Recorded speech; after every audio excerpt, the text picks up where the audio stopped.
안녕하십니까. 안녕하세요. 대방연륜고시학원에서 환경보건학을 강의하는 이승훈입니다. 오늘 첫 시간이고 환경보건학 이론 수업에 들어가기 앞서서 우선 과목에 대한 그런 설명을 좀 하고 교재에 대한 설명을 하고 그리고 수업을 들어가도록 하겠습니다.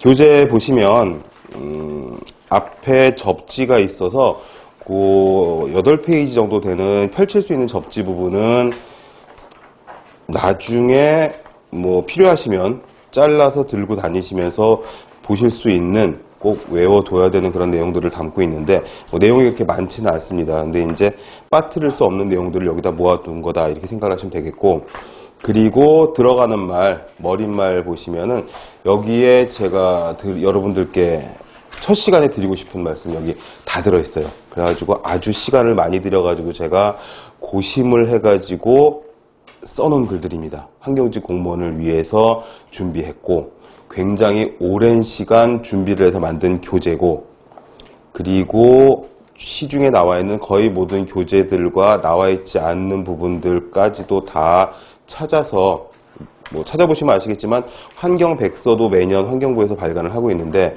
페이지도 굉장히 방대하고 내용이 많아서 어느 부분을 봐야 될지도 모르겠는 부분들이 있지만 그 부분을 다 정리를 해가지고 시험에 출제되는 내용들을 모아가지고 뒤에다 수록을 했고, 환경 관련 법령들이 굉장히 종류가 꽤 있습니다. 그리고 새롭게 대두되는 환경 문제에 발맞추기 위해서 새롭게 자꾸 만들어지는, 그러니까 개정 말고 제정되는 환경 법령들이 많이 있는데 그런 것들도 뒤에 같이 수록을 했고, 그리고 실제로 시험을 가서 보시면은 법령 쪽 문제들이 거진 15에서 한 20% 정도 출제가 되기도 합니다. 물론 어렵지는 않은데 어디서 어떻게 나올지 모른다는 게 좀 함정이긴 하죠. 그런 것들도 제가 단연간 직접 시험을 봐가면서 노하우를 추적한 것을 책에다 수록을 했고, 그 들어가는 말에 보시면 최신 기출 문제들이 들어가 있고, 그리고 실제로 오늘처럼 이렇게 실제 실강을 하면서 사용하기 위해서 만든 교재고, 그리고 중간 조금 밑에 보시면 여러분들이 공부하시다가 안 풀리는 부분들이 있다거나 애매한 부분이 있다거나 오프라인에서 지금처럼 이렇게 만나가지고 쉬는 시간에 물어보시면은 좋겠으나 그러지 못한 밤중이라던가 주말이라거나 아니면 인강을 보시는 학생들이거나 혹시 저한테 궁금하신 게 있으면 네이버에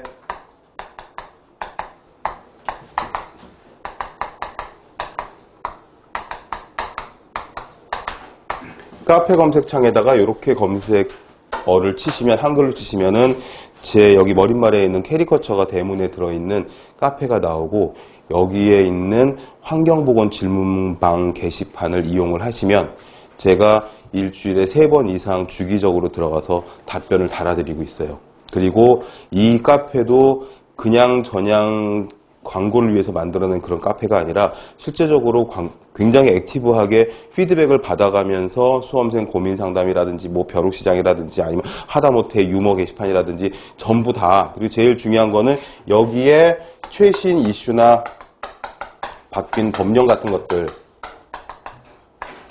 이런 것들이 아주 자주 업데이트가 된다라는 거죠. 그래가지고 여기 있는 이 카페 네이버닷컴의 phexpert 한글로 검색해서 이렇게 이 카페를 이용을 하시면 그러면 공부하시는데 굉장히 많이 도움이 되실 겁니다. 실제로 합격하신 분들의 수기를 보면 카페에서 도움을 받았다는, 최신 법령이라든가 이슈 같은 것들은 카페에서 발빠르게 올려줘가지고 도움을 많이 받았다는 분들이 있어요. 그래서 잘 이용을 하시면 도움이 되실 거고, 그리고 환경보건 과목은 거기 목차 부분을 보시면 아시겠지만 대기가 있고 수질이 있고 토양이 있고 그 다음에 폐기물이 있고 수질 부분도 먹는 물도 있고 또는 하수도 있고 굉장히 다양한 부분을 다루고 있고, 보시다시피 이과 쪽 내용이 거진 한 70% 정도 되는 그런 부분이어가지고 화학에 대한 이야기라든지 생물학에 대한 이야기라든지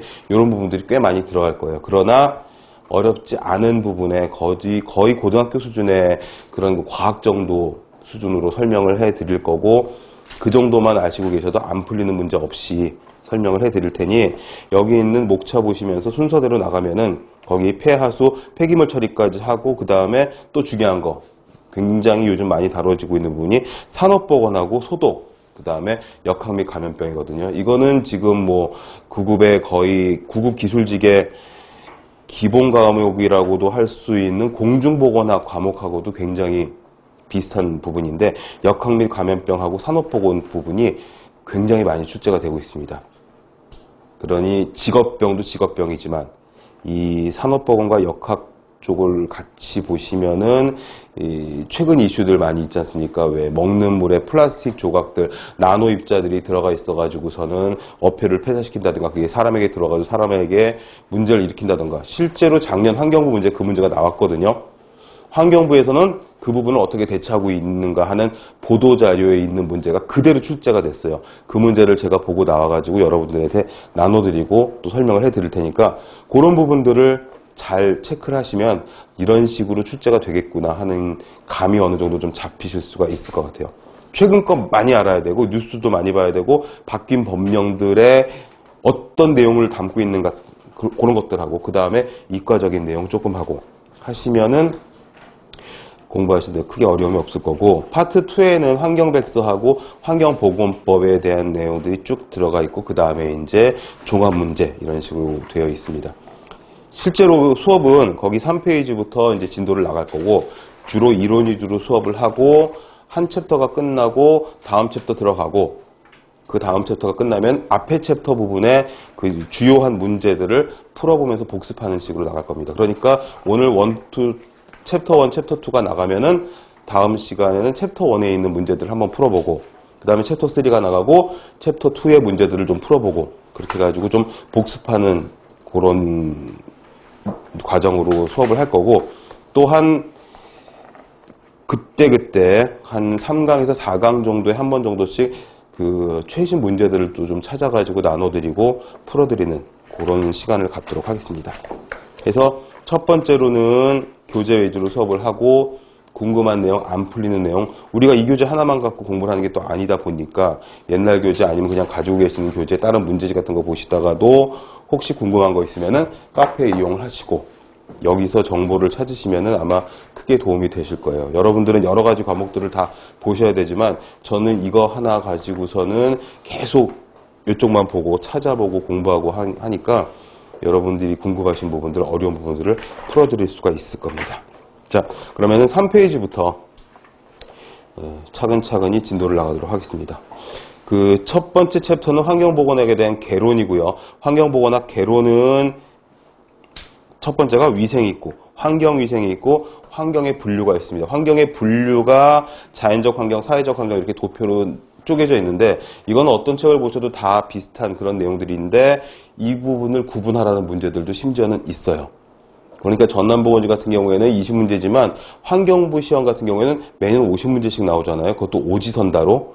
그쪽에서 50문제가 다 어려운 문제가 아니라 이런 식의 자연적 환경, 사회적 환경 또는 물리화학적 환경을 구분해라 하는 쉬운 문제들도 나오니까, 요것도 누구나 다 맞출 수 있는 문제들, 이런 것들도 잘 체크를 하셔가지고 빼놓지 않으시면 좋겠고, 일단 위에 있는 위생의 정의는 거기 질병의 전염환을 형성하는 환경요소를 제거하거나, 전염환의 환은 동그라미 환자를 말하는 거죠. 그러니까 병원체의 원이 되는 병인하고 환경하고, 그 다음에 병에 걸릴 수 있는 숙주하고, 이 셋 고리를 지금 전염환이라고 이야기를 하는 거여서, 이 전염을 시킬 수 있는, 요즘은 감염으로 용어가 바뀌긴 했는데, 감염을 시킬 수 있는 요소는 세균도 있고 바이러스도 있고 뭐 위생 곤충도 있고, 또는 유해물질, 중금속이라든지 환경 쪽으로 문제가 될 수 있는 살충제라든지 여러 가지 것들이 될 수가 있으니까, 그런 환경 요소를 제거하면 셋 중에 어느 하나만 빠져도 병에 걸리지 않게 되는 거죠. 그렇기 때문에 그 전염환을 제거하는 어떤 요소 하나만 빼먹어도 병에 걸리지 않으니까 결국에는 건강을 위한 거다. 그 밑에 있는 WHO의 환경위생의 정의도 마찬가지로, 신체 발육, 건강, 생존, 이런 것들, 그러니까 숙주, 사람의 어떤 생존과 건강, 위생, 그게 가장 중요한 개념이다. 그래서 모든 요소를 통제해야 된다. 그 부분만 일단 생각을 하시면 되겠고, 여기서는 뭐 쉬워서 바람직한 거, 옳은 거, 말이 되는 것만 잘 고르시면 되겠고, 환경의 분류도 물리화학적 환경, 생물학적 환경, 이쪽은 자연적 환경에 속하고, 근데 이제는 인위적 환경이 좀 더 중요하게 된 거죠. 예전에는 자연적 환경만 주의하면 됐었는데, 전에 없던 물질들, 십수만 종 이상의 화학물질이 전 세계에 퍼져 있고, 그 새롭게 자꾸자꾸 만들어지는 화학물질들 때문에 새롭게 병이 생기고 하니까 이놈의 환경보건, 환경위생 이쪽은 계속 진화하는, 계속 업데이트를 해줘야 되는 그런 과목이라는 거죠. 가습기 살균제가 문제가 될 줄 알았겠냐고. 근데 그놈의 가습기 살균제에 들어가는 화학물질들이 치약에도 들어갔다고 하고, 의약 부외품이라고 이야기하는 뭐 로션이라든지 크림이라든지 먹지는 않으나 인체에 직접 적용시킬 수 있는 그런 부분에까지도 들어갔다고 하니까 그쪽 화학물질들을 관리하는 법령이 또 얼마나 중요하겠냐 이거죠. 그 내용도 몇 장 넘어가면 이제 나올 겁니다. 그러니까 인위적 환경에 의복, 식생활, 주택, 산업시설 이런 것들은 다 예전에는 없었지만 지금 새롭게 만들어진 것들, 산업혁명 이후로 과학이 발달하면서 만들어진 화학물질들, 살충제들, 농약들, 농약이나 살충제나 그놈이 그거죠. 밭에 뿌리면 살충제고, 뭐 농에 뿌리면 농약이고, 같은 개념입니다. 그 다음에 이제 문화사회적인, 정치, 경제, 사회적인 그런 환경들, 이런 것들까지도 다 환경으로 보는 거다. 자, 그러면 이제 그 도표 밑에 있는 위생의 개념도 보시면, 위생은 하이진이라고 하는데, 희게아라고 하는 여신 이름에서 나왔다고 하고, 그 다음에 갈레누스, 갈레너스, 갈렌스 어떻게 읽어도 하나 문제 없고 여러분들 그냥 그 읽혀지는 대로 소련대로 읽으시면 되겠는데, 이 의학자 갈레누스가 하이진을 최초로 사용을 했고, 뭐 중국에서도 이렇게 했고, 그게 중요하지 않고 넘어가서 보시면 환경위생은 공중위생이고, 첫 번째 동그라미 1번에 있는 환경을 개선하려고 하는 노력이고, 그 범위가 굉장히 넓어서, 환경이라고 하는 범위는 뭐 무지하게 넓으니까 인간의 신체, 그 다음에 급수, 식품, 상하수, 폐기물, 환경보전, 소독, 주택위생 전부 다 들어가게 되겠다라는 겁니다. 그 다음에 환경보건은 환경위생을 넘어서 자연적, 인공적 환경들 전부 다 들어가 있고, 환경오염은 이제 이게 이제 시험 문제에 많이 나오는 부분들이 되겠죠. 환경오염 부분이 딱 나왔다면 일단은 좀 집중해서 보시면 인간 환경의 자정 능력 범위를 넘어서 바람직하지 않게 되는 것들, 그래서 생물학적인, 화학적인, 물리적인 요인, 이거 구분하라는 문제가 뒤에 기출문제에 실제로 있어요. 그러니까 문제들을 푸시면서 또 체크를 하시면 되겠고, 일단 방사능 이런 것들은 물리적인 요인에 들어가고, 화학적인 요인에 중금속이나 각종 화학물질, 그러니까 뭐 살충제라는 것, 이런 것들. 그 다음에 생물학적인 요인은 병원성 미생물이나 그 병원성 미생물들을 옮길 수 있는 곤충이나 기생충이나 여러 가지 것들이 있겠죠. 그 밑으로 내려가면 이제 WHO의 세계보건기구에서 이야기하는 환경보건 부분들이 있습니다. 정의는 역시 보다 나은 삶, 이거를 위해서 인간을 둘러싼 환경을 다 본다라는 거. 주요 내용 보시면은 실내 공기, 이 부분도 좀 중요해서 최근에 시험을 봤다 하면 한두 문제씩은 나오는 게 실내 공기 쪽이에요. 실내 공기 오염물질 종류, 그 다음에 걔네들의 레인지, 범위, 이런 것들 시험에 많이 나오고, 대기 수질 화학물질 안전, 대기 오염은 이제 미세먼지 때문에 초미세먼지까지 해가지고 대기 환경은 굉장히 중요하게 보고 있고, 그 다음에 화학물질 안전, 이거는 방금 말씀드린 무슨 그런 그 가습기 살균제라든지 이런 것들 문제. 그 다음에 수질도 마찬가지여서 먹는 물 관리가 굉장히 중요한 이슈로 다가오고 있고, 거기에다가 아까도 말씀드린 나노물질, 작은 플라스틱 조각 같은 것들이 대기 수질에 막 퍼져 있다가 그거를 호흡하고 물을 마신 물고기들을 우리가 잡아먹고 이러면서 자꾸자꾸 농축되니까 큰 문제가 되는 뭐 이런 것들. 그 밑에 보시면 전자기장 전력, 이거는 이제 그 자외선이라든지 방사선이라든지 이런 그 물리적인 내용들. 그 다음에 그 밑에 보시면 직업보건, 긴급상황의 환경보건 여러 가지가 있는데 5페이지부터 이제 시험에 제대로 많이 출제가 될 그런 내용들이 됩니다. 이제 그 좀 중요한 부분들이 들어가는데, 환경보건법 상으로 나와 있는 환경보건은 일단 그 시험 문제들 보시면 이렇게 대괄호로 묶어가지고 문제들이 출제되는 것들이 있거든요. 이게 다 법령 이름들을 대괄호에다 집어넣고 이제 출제를 하는데, 거기 보시면 환경정책법이 있고, 그 다음에 유해화학물질 관리법이 있고, 각종 듣도 보도 못한 새로운 법들이 굉장히 많이 있거든요. 그런 것들에 대한 내용들을 이제 하나하나씩 말씀을 드릴 거고, 그런 그 환경 관련 법규, 법령, 규칙, 시행령, 시행규칙 이런 것들을 다 체크를 해가지고 그 중에서 가장 중요한 부분들, 나움직한 것들, 법을 뭐 다 공부할 필요는 없고 최근 법령 문제들을 분석을 해보면 거의 다 정의를 알고 있느냐, 법에 대한 어떤 법인지 그 법에 대한 개념을 알고 있느냐, 그런 문제들이 잘 나오고 있으니까 그 부분을 꼼꼼하게 말씀을 해드리도록 하겠습니다. 그리고 환경보건의 내용은 동그라미 1, 2, 3번으로 해서 여러 가지 자연환경, 환경적 요인, 환경적 건강 위험 요인 이런 내용들이 들어가 있고, 그 다음에 이제 이 부분은 실제로 출제가 됐었는데 환경성 질환, 다음 보기 중 환경성 질환이 아닌 것을 고르시오. 환경성 질환으로 분류되지 않는 것은 어떤 것이냐, 이런 식으로 나와서 거기 보시면 뭐라고 되어 있습니까? 감염병은 제외된다. 감염병이 명칭이 법적으로 바꿔서 예전에 우리가 전염병이라고 했던 것이 감염병으로 이름이 바뀌었죠. 예, 공식적으로 바뀌었습니다. 감염법 방지에 관한 법률에서 법적으로 바꿨어요. 그래서 감염병은 제외되다. 이건 뭐냐 하면 환경성 질환에는 옮을 수 있는 병은 제외다. 이렇게 보시면 됩니다. 전염병은 옮을 수 있는 병을 말하니까. 그래서 어떤 것들이 이해가 있냐 하면 수질오염 물질로 인한 질환, 뭐 수은에 의한 또는 카드뮴에 의한 그런 이타이타이나 미나마타병 같은 것들도 역시 수질, 토양 오염물이나 그런 질환이었고, 사실 감염성 질환은 아니었죠. 그 다음에 유해화학물질로 인한 중독증이나 신경계 생식계 질환, 유해화학물질, 그 대표적인 다이옥신 뭐 이런 것들, 쓰레기 소각장에서 제일 먼저 발생했다고 하는 다이옥신. 근데 자연적인 산불로도 다이옥신이 발생할 수 있다고 해서 시험에 또 자주 나오는 물질.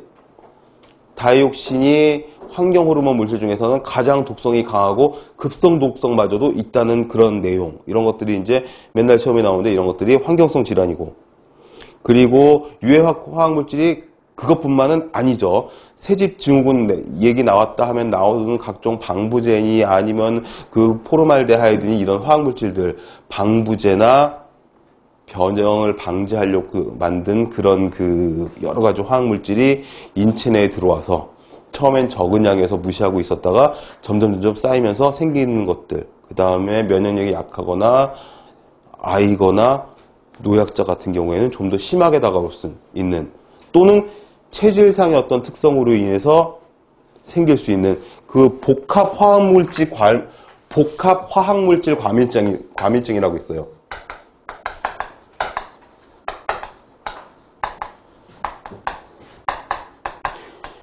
국내에서는 크게 환자들이 많지가 않아가지고 이야기가 많이 안 되는 부분인데, 이게 다큐 같은 그 환경 프로에서 만들어져가지고 일본에, 유럽에, 미국에 해가지고 만들어진 적도 있었고, 요게 실제 시험 문제에 보기에 나온 적도 있었는데, 그 화학물질에 대한 과민이 너무 심해가지고 일반적인 환경에서 도대체 살 수가 없는 거예요. 그래가지고 비닐이라든가 이런 걸로 전혀 공기가 안 통하게 본인이 스스로 막 그 밀폐된 어떤 무균실 같은 걸 만들어 놓고 그 안에서만 살아야 되는데, 어떤 페인트라든지 바닥재라든지 뭐 아무것도 안 되기 때문에 어떤 케이스가 있었냐면 승합차 안에서 비닐로다가 전부 다 쌓아놓고서 그 안에서 살아야 되는, 잘못해서 문을 여닫을 적에 공기가 잘못 들어가도 온몸에 두드러기가 난다거나 호흡곤란이 돼가지고 막 병원에 가야 되는, 국내에도 이런 사람이 있어가지고 먼지에 너무나 예민한 나머지 하루 종일 계속 양손에다가 다 진공청소기를 들고 작은 거 큰 거 하나씩 들고 계속 먼지 빨아낸 사람이 있었잖아요. 먼지가 조금이라도 있으면은 계속 기침을 하고 콧물이 나오고, 저도 예전에 그 뭐 알러지성 비염 이런 거 있어가지고 심한 사람들은 거의 수돗물처럼 줄줄줄 흐르잖아요. 왜? 다 안 그러신 모양이지? 그 크리에스트 곽티슈를 아침에 한 통을 다 쓰고 막 산처럼 이렇게 휴지를 쌓아놓고 좋겠다 뭐 그런 거 없어서, 아무튼 전혀 뭐 공감들을 못 하시는데, 아니 뭐 이런 무슨 뭐 그 수업이라는 게 이렇게 서로 좀 이렇게 피드백을 받아가면서 이렇게 좀 인터랙티브하게 가야지. 이건 뭐 TV 보는 것처럼 이거 앉아가지고 나는 콧물을 한 바가지 쏟았다는데 이러고 나는 아니니까. 이러고 막 그러시면은 뭐 재미가 하나도 없겠죠. 우리가 앞으로 계속 같이 가야 될 텐데 재미나게 수업을 하려면은 공감도 좀 하고 그런 게 있었어? 뭐 좀 이렇게 좀 생각을 좀 해주고 이러면 좋겠는데 알아서 하세요. 뭐 모르겠다 이거지. 그 다음에 거기 3번에 보시면은 그 신경계미 생식계 그 화학물질의 생식계 질환 그게 이제 대표적으로 알고 있는 뭡니까? 환경 호르몬의 피해잖아요. 그죠? 간성 남성도 아니고 여성도 아니고 사이간자를 써서 간성 또는 양성 또는 생식기가 너무 왜소하게 태어나서 있는 점들이 잘 모르겠는 그러면은 번식을 할 수가 없겠죠. 사람이 됐건 동물이 됐건 또는 생식기 계통의 암, 자궁암, 난소암, 정소암, 고환암, 유방암 각종 생식기에 관련한 암이라든지 또는 기형 이런 것들이 전부 다 환경성 질환으로 볼 수가 있겠다. 또 성면으로 인한 폐질환 이거 굉장히 큰 이슈여서 방학 때만 되면 초, 중, 고등학교 지나가면서 한번 보세요. 여름방학, 겨울방학 때 보시면은 초중고등학교는 계속 공사 중이에요. 학교에 있는 흡음제라든지 방음제라든지 여기에 있는 성면들이나 유해물질들을 다 제거하려고 하는 노력을 계속하고 있다. 그래서 서울시대에 있는 뭐 지하도, 지하상가, 지하철, 각종 초중고등 대학교에 있는 모든 성면들이 90% 이상 막 제거가 됐다. 뭐 이러고 있는데 조금만 지방을 내려가도 아직도 널브러져 있는 성면들이 굉장히 많다는 거죠. 우리 강의실 천정은 성면이 아닐 거예요. 왜 그러냐 하면 저도 이게 전부 성면인 줄 알았거든요. 똑같이 생겼어 성면이랑. 심지어는 만져보면 재질도 똑같은데 제가 강의하는 다른 학교에서 여름방학 내내 공사를 하길래 딱 봤더니 성면이 똑같은 걸 깔아놨어요. 바닥에다가 이제 바꾸려고. 그래가지고 아니 성면을 걷어내고 성면을 다시 끼우냐? 막 이랬더니 성면이 아니고 성면과 똑같이 생겼는데 100% 종이래요. 종이를 압착해서 그 만든 마이토닌가 무슨 그런 상표 이름까지 제가 외웠었는데 그 성면을 만들던 회사에서 성면으로 돈을 번 회사에서 이 대체 제품을 만들어가지고 이걸로 다 바꾸고 있더라고요. 성면은 아니지만 미세먼지는 나오는 것 같긴 해요. 근데 아무튼 재질은 거의 같더라고. 그런 것들. 그 다음에 각종 환경오염 사고로 인한 것들. 각종 스모그라든지. 그 다음에 뭐 많았었죠. 가네미유 사건이라든지 요카이치 천식이라든지 이름만 대면 대충 나오는 것들 전부 다 환경오염 사고지 뭐. 그것만 있겠어요? 체르노빌 방사능 사고. 이것도 환경오염 사고지 뭐. 그렇죠? 저쪽 쓰나미로 인한 동일본 대지진으로 인한 쓰나미로 인한 방사능 유출도 역시 환경오염 사고고. 그 다음에 여기 중요 표시해두세요. 다중이용시설 등의 실내 공기질 오염물질. 다중이용시설이라고 하는 학원이라든지 뭐 PC방이라든지 PC방은 뭐라고 했더라? 컴퓨터 게임 등 무슨 뭐 이런 그런 명칭이던데. 그 다음에 또 뭐가 있냐면 대합실이라든지 지하상가, 극장, 박물관, 학교 뭐 굉장히 많겠죠. 요런 여러 사람이 이용하는 시설의 실내 공기질 이거를 권고치가 있고 유지하는 수치가 있고 이것들 다 하나씩 외우셔야 되고 이런 부분들은 다 단순 암기에 불과하니까 여러 번 읽으시면은 다 외우실 수 있을 거고 그 다음에 대기오염물질과 관련된 호흡기나 알레르기 질환 이런 것들 천식이라든지 미세먼지, 초미세먼지로 인한 것들 그 다음에 7번에 있는 가습기 살균제 또 나오죠. 이거는 이제 그 대가로 안에 어떤 물질이 있는 거죠. 미생물 번식과 물때 발생을 예방할 목적으로 첨가에 사용하는 제재 또는 물질. 요게 이제 가습기 살균제를 허가받을 때 들어간 가습기 살균제의 정의입니다. 그쵸? 가습기 물통 안에 손이 잘 안 들어가니까 저도 한동안 많이 썼었는데 그러니까 가습기 살균제 몇 방울 떨어뜨리면 물때가 안 생긴다 그래가지고 굉장히 많이 팔렸었거든요. 이게 요즘에는 있는지 모르겠는데 아무튼 그런 것들 다 유해학 물질로 인한 폐질환, 폐가 망가져가지고선 사망한 사람도 있었고 장애를 얻은 사람도 있었고 지금 문제가 아직도 되고 있는 것들이죠. 그런 환경적인 물질을 가지고 그 밑에는 위해성 평가를 해야 되는데 위해성 평가도 시험에 자주 나오는 작년 환경부 시험, 재작년 환경부 시험 2년 연속.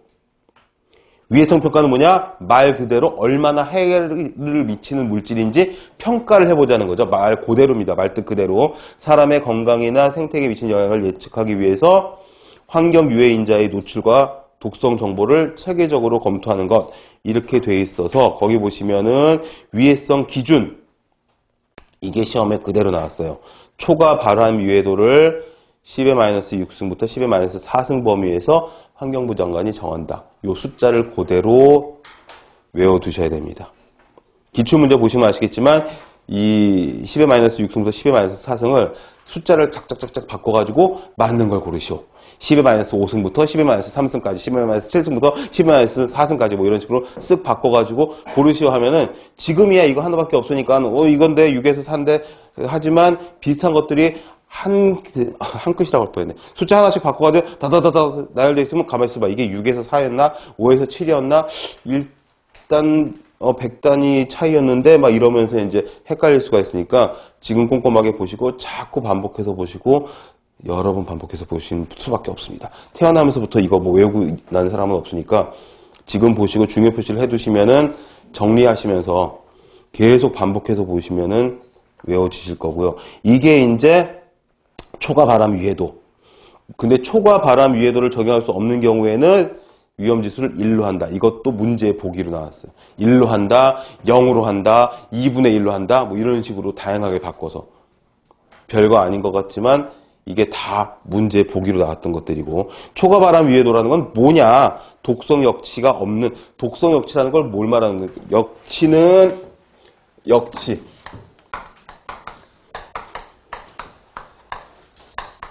스레스홀드 밸류를 말하는 거죠. 어떤 영향이나 변화나 이런 것들을 일으킬 수 있는 가장 최소한의 농도나 자극 이런 것들 그걸 역치라고 하는 거죠. 요 수치를 넘어가면 확 위험해질 수 있다거나 확 색깔이 변한다든가 감각을 할 수가 있다든가 그거를 역치라고 하는데 그 독성 역치가 없는 환경 유해인자에게 평생 노출되었을 적에 암이 발생할 수 있는 확률. 그래서 예를 들어서 담배 한 개 피의 초과 발암 유해도 이거를 계산을 해가지고 논문도 쓰고 책도 나오고 한 내용들이 있어요. 담배 한 개 피를 피워가지고 폐암에 걸려가지고 사망할 확률이 담배 한 개 피당 그 안에 들어있는 이거죠. PAH. 다환, 방향족, 탄화수소. 이거 다 익숙한 것들이죠. 폴리아로마틱 하이드로 카본. 다환, 폴리아로마틱 하이드로 카본. 해가지고 이게 바로 우리가 얘기하는 탄고기를 많이 먹으면 암에 걸려서 죽을지도 모른다고 하는 벤조피렌을 필두로 하는 그런 1급 발암물질들이잖아요. 담배에 연기에 많이 들어있고 바깥 생활을 하지도 않고 직장 생활을 하지도 않고 평생 전업주부로 살았던 가정주부의 폐암 발병률이 높은 거를 이걸로 보는 거 아니에요. 그 주방에서 조리할 적에 거기서 나오는 끓음이라든지 후드 쪽에 엉겨붙는 이 PAH 이런 물질들 때문에 이건 실내 공기에서도 마찬가지 바깥 대기 환경에서도 마찬가지 특히나 담배 연기에서는 이걸 막 줄창 빨아들이는 그런 내용들이니까 이 담배 연기 중에 들어있는 이 다환 방해족 탄화수소의 초과 발암 유해도가 이렇게 나와요. 10의 마이너스 6승분의 1. 그러니까 담배 한 개 피에 들어있는 PHS의 다환 방해족 탄화수소에 의해서 폐암에 걸려서 돌아가실 확률이 사망할 확률이 100만 분의 1이라는 거지. 이런 것들을 초과 발암 유해도라고 하고 그 위험 지수 라는 내용이 또 나오죠. 이것도 중요해서 이거 작년에 그대로 나왔어요. 너무나 재미있게 이 문장 그대로 독성력치가 있는 환경 유해인자에 대한 노출 수준을 동일 노출 기간의 최대 허용 노출량으로 나눈 값은 뭐냐? 1번 위험지수, 2번 뭐, 3번 뭐, 4번 뭐 이런 식으로 해서 문제 자체도 되게 쉽고 책에 있는 그대로 뭐 진짜 무슨 뭐 그냥 긁어다 붙인 것처럼 했는데 실제로 시험장에서 문제를 보면은 가만히 있으면 이게 뭐였지? 하고 막 고민하게 되는 그런 부분들이 있어서 한 글자 한 글자 이거 뭐 책이 두껍지도 않잖아요. 그 페이지가 되게 많은 줄 알았는데 종이가 얇아서 그런지 책이 얇게 나와가지고 굉장히 지금 혼자 흐뭇해하고 있는데 아무튼 한 글자 한 글자 꼼꼼하게 보셔야 된다. 위험지수, 초과바람 유해도, 위해성 평가 전부 다. 그리고 여기서 하나 더 필기를 좀 해두시면 좋을 게 뭐냐면 이것도 시험에 나왔는데 아주 그냥 첫 시간부터 시험에 나오는 것들이 수두룩 꽉꽉 많아가지고 위해성 평가 4단계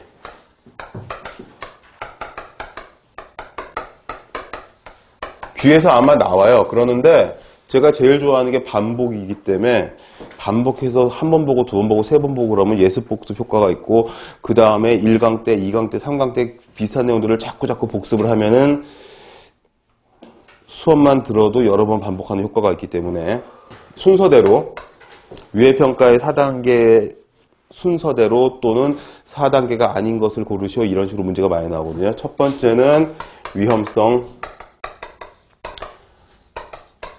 확인이고 그 다음에 두 번째가 위험성을 결정을 하는 겁니다.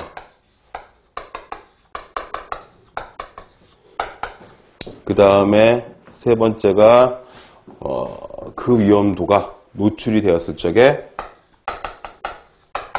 얼마나 나쁜지 어떤지 노출 평가를 하고 그 다음에 결국 위해도를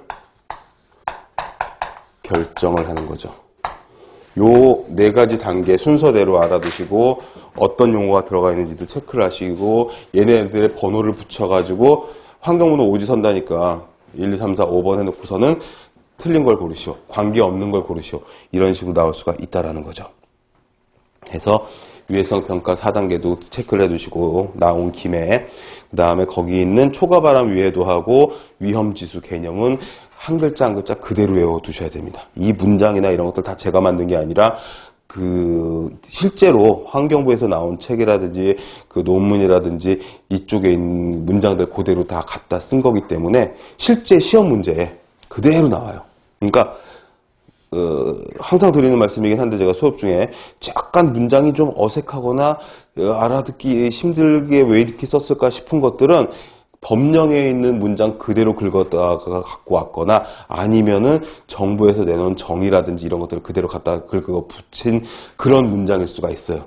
그러면 되게 웃기는 게 뭐냐면 시험 시간에 막 반가운 거지. 아, 이 문장은 책에서 봤는데 우리 책을 베꼈나? 뭐 할 정도로 그럴 정도로 반가워. 근데 답은 잘 모르겠는데 일단 보던 문장인데 반가워. 뭐 이런 내용들이 있으니 꼼꼼하게 봐두시면 좋겠고 그 다음에 이제 위해성 평가 부분은 굉장히 중요합니다. 중요 표시를 해두시고 그 다음에 국민환경보건 기초조사 해가지고 환경부 장관이 조사권자고 3년마다 기초조사를 하게 되어 있다. 이것도 법으로 정해져 있는 거니까 한 글자 한 글자 꼼꼼하게 읽으셔야 됩니다. 국민환경보건 기초조사 용어도 줄이지 마시고 그대로 보시고 3년마다 환경유해인자의 생체 내 농도, 건강피해 현황, 환경성 질환의 발생 현황 이거 다 뭡니까? 통계로 알아볼 수 있는 내용들이죠. 그쵸? 생체 내 농도, 혈액검사 같은 거 해야 될 거 아니야. 표본그룹 만들어가지고 아니면 직업성 질환, 직업성으로 환경과 관련 있는 일을 하는 사람들 표본그룹 뽑아가지고 볼 수도 있고 그 다음에 보건공단이나 이런 데 보면은 환경유해인자로 인한 건강한 피해 현황들이 나올 수가 있겠죠. 분진장애, 이쪽들만 쫙 뽑아봐도 성면으로 인한 장애, 이런 것들 나올 수가 있을 거고. 그 다음에 환경성 질환이 얼마나 발생했는지 그것도 의료통계 같은 거 찾아보면 나오니까 이런 기초조사를 하게 되어 있고 다음 페이지 보시면은 특정 인구 집단 실제적으로 역학조사를 해보면은 아직도 그렇다고 하죠. 충남 홍성에 예전에 성면을 많이 채굴하던 성면광산이 있는데 10년이 뭐야 한참 전부터 폐광이 돼 있었죠. 성면은 10여 년 이전부터 그지 채굴, 제조, 수입, 가공 전부 다 금지가 됐으니까. 그런데 역학조사를 해보면 그 지역의 분진장애, 그러니까 진폐증으로 인한 폐암 발병률이 다른 데보다 훨씬 높다라는 거죠. 그런 특정 인구 집단이나 특정 지역에서 특정 질병이 많이 생긴다고 하면 정밀 조사를 해야 된다는 거지. 환경성 질환이 어느 지역에 가장 많이 생기느냐. 서울 시내도 가끔씩 통계가 나오죠. 어느 동네가 가장 대기오염이 심한지. 몇 년 전에 통계를 잠깐 보니까 그 불광동에서 저쪽 서대문 넘어가는 무학지 부근이 가장 대기오염이 심하다고 했어요. 출근 시간에. 거기가 가장 밀리는 데였고 언덕이고 하다 보니까는 가다수고 하니까 차에서 배기가스가 많이 나오고. 그리고 지금은 식약처지만 예전에 그 국립보건원 자리였던 그 불광동 사거리 그쪽도 굉장히 대기오염이 심하다는 얘기가 있었어요. 산 밑인데도 불구하고. 그러니까 그런 부분들을 정밀조사 대상으로 보는 거고. 그 다음에 어린이 활동 공간의 위해성 관리검. 이것도 2년 연속 시험에 나왔어요. 다음 보기 중 어린이 활동 공간이 아닌 것을 고르시오. 뭐 이런 식으로 해가지고. 어린이 놀이시설, 놀이터 이런데. 어린이집의 보육실. 유치원의 교실, 초등학교의 교실 및 학교 도서관. 특수학교의 교실까지. 근데 특수학교의 어린이가 사용하는 교실만. 그러니까 교무실 이런 데는 아니라는 거지. 어린이 활동 공간이. 이런 문제가 시험에 나왔었다는 거죠. 이것도 법으로 다 정해놓은 부분이고. 그 다음에 이제 그러니까 6번도 중요 표시해 두시고 4번은 완전 중요하고 3번도 중요하니까 체크를 잘 해두시고 그 다음에 환경보건학에 관련 학문 해가지고 앞에서도 있었지만 환경위생, 환경공학 환경공학은 뭐 이제 따로 또 공부를 아마 하시겠지만 이쪽은 보건이나 위생 쪽에 좀 치우친 내용이니까. 그 다음에 노출평가, 독성학. 이것도 깊게 들어가면은 굉장히 어려운 학문이지만 우리는 그 단순 암기에서 조금만 더 들어가는 그런 부분들만 보시고 그 정도 수준에서 출제가 되니까. 그 다음에 환경역학, 직업역학. 환경역학에 대한 문제가 실제로 장애에 출제가 됐었어요. 그래가지고 환경적인 위험 요인에 관한 역학연구. 역학은 환경역학, 직업역학 할 때 그 역학은 지역할 때 역자입니다. 역병할 때 역자죠. 그래가지고 질병에 관한 히스토리, 질병의 처음부터 끝, 질병의 1부터 100까지, 알파와 오메가, 질병의 자연사 히스토리를 보는 게 역학이어서 어디에서 언제 어떻게 누구한테 발생했고 어떤 결과를 거쳐가지고 얼마큼의 피해를 끼치고 갔다. 이게 몇 년마다 한 번씩 오고 어떤 계절에 많이 오고 치료법은 뭐고 예방법은 뭐고 이런 것들을 연구하는 게 역학이죠. 환경역학은 말 그대로 환경에 관한 질병에 관한 역학. 직업역학은 각종 질병, 각종 직업, 그 특정 직업에서 발생할 수 있는 질병에 관한 역학. 이렇게 이해를 하시면 되겠고 환경영향평가하고 위해성평가는 방금 필기한 것처럼 위해도를 파악을 해서 얼마나 위험한 물질인지를 파악을 하는 거. 이거 굉장히 중요하다는 거죠. 가습기 살균제 문제가 처음 불거졌을 적에 그런 법령도 거의 없었고 그런 평가도 없어서 그리고 실제로는 이게 카페트 살균 소독제로다가 되어 있는 건데 어떻게 그게 가습기에 들어갔느냐. 아, 가습기가 허가가 나기를 그런 사실 가습기에서 나오는 그런 그 물방울 이런 것들을 흡입할 수는 있지만 그 가습기 자체는 허가를 내기를 카페트나 뭐 이런 것들 같은 그런 그런 가전제품으로 나왔기 때문에 그 구애를 안 받았다 뭐 이런 얘기가 있었거든요. 그러니까 그런 부분들이 허점이 됐었던 것들이죠. 그런 것들을 꼼꼼하게 다시 체크를 해야 되고 그게 이제 위해성 관리니 정보소통인 이것까지도 같이 연결이 되는 거다라는 겁니다. 그렇기 위해서 효율적인 환경보건 정책이 필요하고 환경행정이 필요하고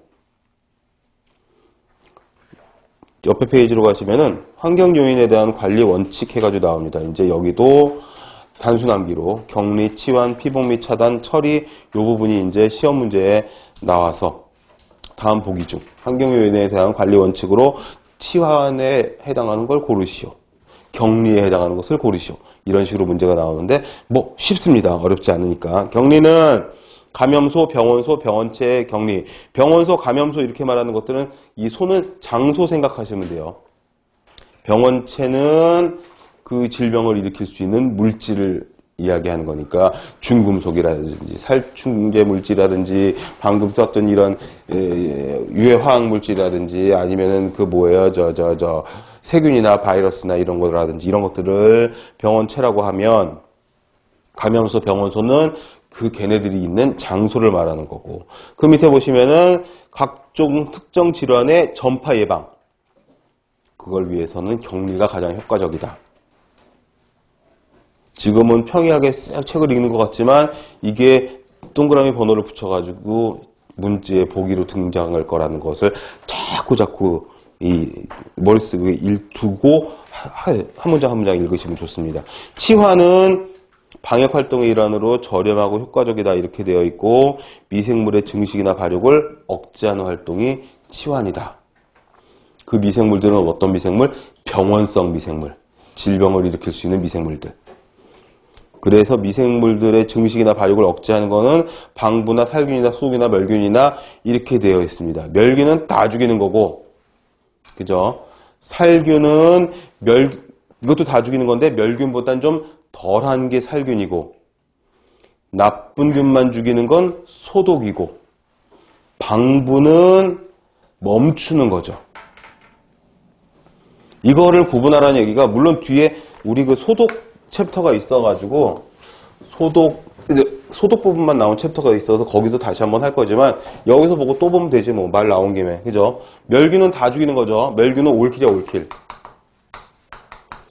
멸균은 다 죽이는 거고 살균도 다 죽이는 건데 살균은 포자는 제외하고 죽이는 거죠. 얘는 포자 포함. 포자는 뭐냐면은 포자가 뭐 만두라는 뜻이라며 한자로 포자는 미생물의 보호막 같은 거죠. 쉽게 말하면 캡슐, 포자, 아포 다 같은 말인데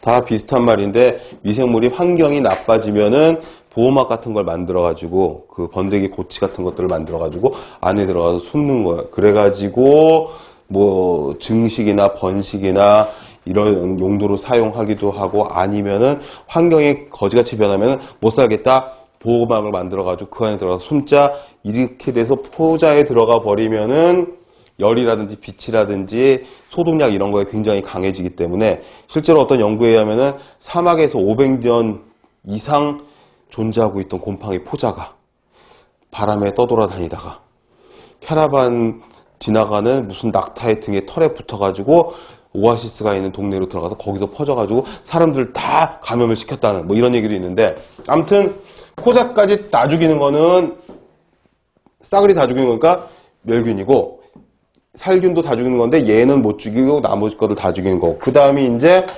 뭐였지? 소독이었죠. 소독은 디스인펙션이에요. 소독은 디스인펙션이니까 인펙션 감염만 막는 거니까 얘는 나쁜 균만 죽이는 거죠. 나쁜 놈만 죽이는 거고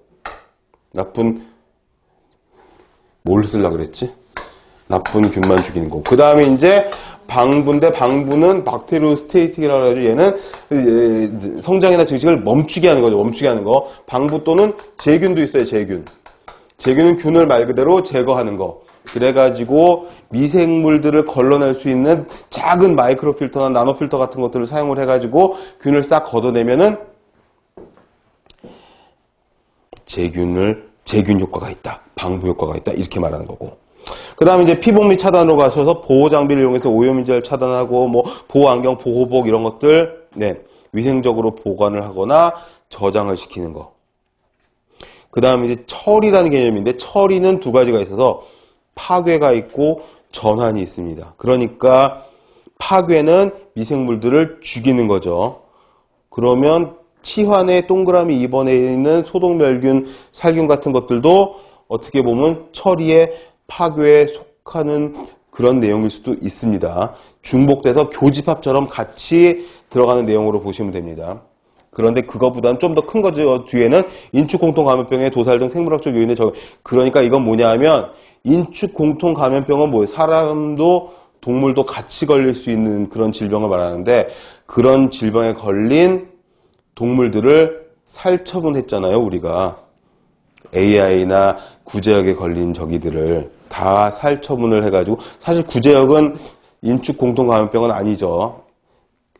동물들만 걸리는 거죠. 어떤 동물들이 걸리는 거였죠? 발굽 갈라진 애들만 걸리는 거였죠. 그래가지고 말이나 양이나 돼지나 뭐 이렇게 막 소나 발굽 갈라진 애들 그게 구제역인데 그 구제역 살처분할 때 저기까지 했다며 개하고 고양이까지 전부 다 살처분하고 막 그랬다며 개하고 고양이는 안 걸리는 적인데 근데 아무튼간에 그런 동물 질병은 살균, 멸균 이런 거 못하니까 그 통째로 병원소까지 같이 다 살처분하는 거죠. 그걸 이제 파괴로 보시면 좋겠다. 범위가 더 큰, 덩어리가 더 큰. 그 다음에 전화는 중화. 산성 폐수도 있고 알칼리성 폐수도 있고 여러 가지가 있을 수가 있거든요. 산성 폐수에는 알칼리성 물질을 풀면은 중성화 되겠죠. 알칼리 폐수에는 산성 물질을 풀면은 중화가 되겠죠. 그래야 어떻게 토양이나 수질에 영향을 좀 덜 미칠 테니까. 산성 물질이 그냥 대기, 수질, 토양으로 막 흘러나가면 안 되니까. 그런 것들. 또는 이제 폐수나 폐기물 처리할 적에 생물학적으로 분해를 하면 화학물질을 쓰지 않고도 환경에 이로운 그런 물질을 방류할 수가 있겠다 이거지. 그런 것들이 처리다 이겁니다. 이렇게 따지면 이제 어떻게 환경보건에 대한 관리 원칙에서 격리, 치환, 피복 차단, 그 다음에 처리 해가지고 네 가지를 더 구분할 수가 있을 거고.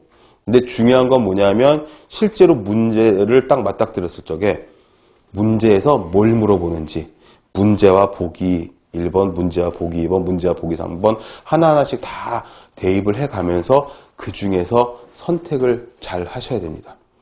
그대로 다 외워가지고 그대로 다 쓰시오 하면 그게 제일 쉽잖아. 근데 객관식은 그 문제를 꽈가지고 막 국어를 어렵게 만들어가지고 하는 그런 문제들이 간혹 있기 때문에 그런 것들까지 우리가 다 맞춰야지 이제 합격을 하는 거죠. 그러니까 항상 그 문제를 잘 이해하고 그 문제에 맞는 정답을 찾아보자.